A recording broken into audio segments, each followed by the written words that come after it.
ایک اور سوال ہے، یہ ہے کہ نماز میں سجدہ تلاوت کے بارے میں پوچھا ہے کہ سجدہ تلاوت کیسے کی جائے۔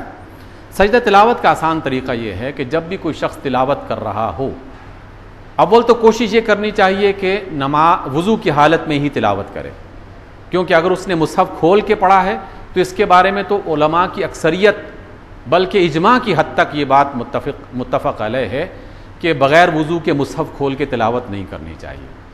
کچھ فقہاء نے اس بات کی بعض حالات میں اجازت دی ہے، لیکن اکثریت اسی بات پر آمادہ کرتی ہے۔ لیکن اگر کوئی شخص زبانی تلاوت کر رہا ہے اور اس دوران آیت سجدہ آ گئی ہے اور وہ چلتے پھرتے تلاوت کر رہا ہے، گاڑی میں بیٹھے تلاوت کر رہا ہے، تو یقیناً وہ اس موقع پر سجدہ نہیں کر سکے گا۔ جب وہ بعد میں اپنے گھر میں آئے، اپنے دفتر میں آئے، مسجد میں آئے، تو وہ اس سجدہ تلاوت کو بعد میں کر سکتا ہے۔ فقہاء نے یہ بھی کہا ہے کہ پورے قرآن کے تمام سجدوں کو بھی اکٹھا کیا جا سکتا ہے، لیکن بہترین حالت یہ ہے کہ اس سجدے کو فوراً ادا کر لیا جائے۔ اس سجدے کا فلسفہ کیا ہے؟ آپ آیات سجدہ پہ تلاوت اس میں غور کریں گے تو ان آیات سجدہ میں بنیادی جو بات کہی جاتی ہے، اس آیت میں جو لکھی ہوئی ہوتی ہے، وہ یہ ہے کہ اللہ کے بندے اس کے سامنے سجدہ ریز ہوتے ہیں۔ کبھی یہ آتا ہے کہ جب ان کے سامنے اللہ کا ذکر کیا جاتا ہے تو وہ اپنے سر کو جھکا لیتے ہیں۔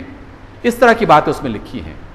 تو ایک مومن آدمی جب تلاوت کرتا ہے تو فوراً ثبوت فراہم کرتا ہے کہ اللہ میں بھی تیرا بندہ ہوں اور مجھے بھی تو اتنا ہی عزیز ہے اور میں تیرے حکم کے سامنے فوراً سر جھکاتا ہوں۔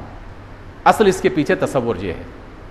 اس سے سجدہ تلاوت میں صرف یہ نہ دیکھیے کہ جناب یہاں سجدہ آیت سجدہ ہے لکھی ہوئی ہے اور مجھے سجدہ جھکانا ہے اور سر جھکانا ہے، بلکہ یہ اس بات کی طرف سے اشارہ ہے کہ اللہ میں بھی تیرا بندہ ہوں، تجھے ماننے والا ہوں اور بس میں بھی تیرے سامنے سر جھکا رہا ہوں۔ لیکن حالات کے پیش نظر اگر وہ نہیں کر پایا تو بعد میں وہ سجدہ کر سکتا ہے۔ دعا کے حوالے سے ایک آخری بات ہے۔ بعض احباب یہ پوچھتے ہیں اور کہتے ہیں کہ جناب دعا جو ہے وہ اثر نہیں کر رہی، اور میں نے اس کے بارے میں کئی مرتبہ ذکر کیا، اس کی تفصیل بھی ہو سکتی ہے، لیکن میں ایک بات ضرور کہنا چاہتا ہوں۔ ایک بزرگ نے بڑی خوبصورت بات کہی اور اس نے کہا کہ اصل میں ہم میں سے اکثریت، لوگوں کی اکثریت دعا مانگتی نہیں ہے، دعا کی تلاوت کرتی ہے۔ دعا کی تلاوت کا مطلب کیا ہے؟ کہ میں نے لفظوں کو رٹ لیا ہے، یاد کر لیا اور وہ بس دہرا رہا ہوں، مجھے پتہ نہیں کہ میں کیا کہہ رہا ہوں۔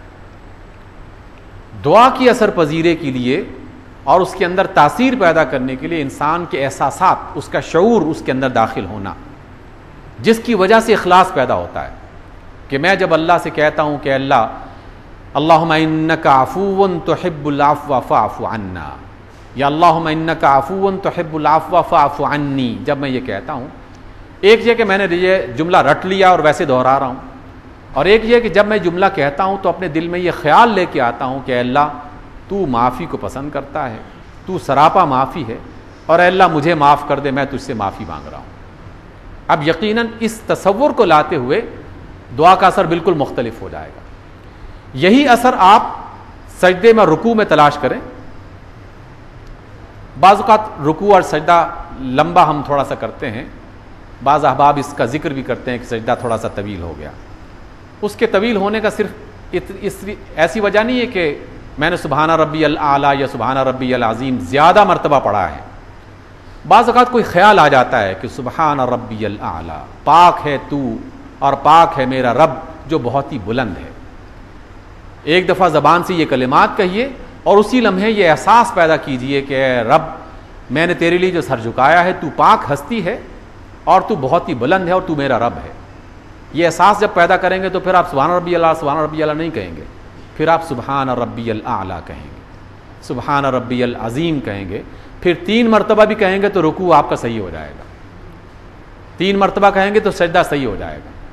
اس وجہ سے دعا کی تلاوت نہیں، دعا کو سمجھ کے پڑھیں، اپنے اللہ سے بات کریں کہ اللہ میں تجھ سے یہ مانگ رہا ہوں، مانگنے والے کو پتہ تو ہو کہ میں کیا مانگ رہا ہوں، اس لیے جب وہ یہ سوچ کر مانگے گا کہ اللہ میں تجھ سے یہ مانگ رہا ہوں تو اللہ تعالیٰ اس کی دعاؤں کو یقیناً قبول کرے گا۔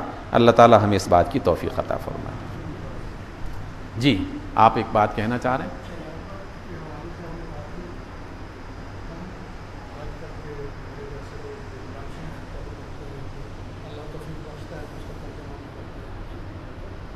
وہ آیات 2 دفعہ پڑھی جائیں، ایک دفعہ متن عربی کا اور اس کا دوسری دفعہ اس کا ترجمہ. تو کیا اس کو ترجمے کے وقت بھی سجدہ تلاوت کرنا چاہیے؟ بھائی صاحب نے سوال کیا ہے کہ جب کوئی شخص تلاوت کرتا ہے بعض اوقات اس کا ترجمہ بھی ساتھ پڑھ رہا ہوتا ہے، تو ایک دفعہ اس نے تلاوت کی پھر اس کا ترجمہ بھی پڑھا، تو کیا اسے 2 مرتبہ سجدہ تلاوت کرنا چاہیے؟ یہی کیفیت ہمیں ان افراد میں بھی نظر آتی ہے جو کسی آیت کو یاد کر رہے ہیں. حفظ کرنے کے دوران یقیناً اسے آیت سجدہ بھی حفظ کرنی ہے.